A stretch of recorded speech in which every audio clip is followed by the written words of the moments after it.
route, point stratégique économique entre les États-Unis et le Canada. Et puis en France, les participants au convoi anti-pass n'ont pas réussi à bloquer à Paris comme ils voulaient la capitale. 337 personnes ont été verbalisées, 54 interpellées par les forces de l'ordre. Les 4 manifestations ont rassemblé au total 7665 personnes hier dans la capitale, selon la préfecture de police. Et il n'y a pas qu'à Paris que les manifestants se sont retrouvés pour dire non, entre autres, aux mesures sanitaires et dénoncer le pouvoir d'achat.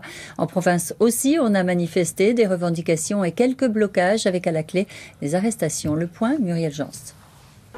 Dans certaines villes, comme ici à Montpellier, la manifestation anti-pass sanitaire a été marquée par des heurts entre manifestants et policiers et des actes de vandalisme commis par des centaines de personnes masquées et vêtues de noir.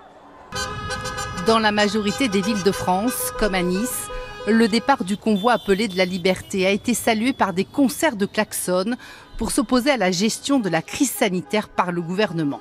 Je suis libre de choisir si je veux faire vacciner ou pas. On n'a rien à m'imposer. En Corse, comme partout, la crise du Covid-19 est au cœur du mécontentement, mais le ras-le-bol est plus général. Il se greffe aussi d'autres choses dessus, les augmentations de la vie. Et moi je suis retraité, donc c'est très difficile pour l'instant de pouvoir vivre comme ça. C'est un ras-le-bol général, tout le monde en a marre.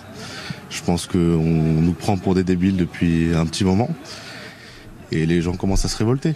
Une colère généralisée sur les questions des libertés, du pouvoir d'achat ou de la démocratie. Et alors que l'échéance électorale se rapproche, les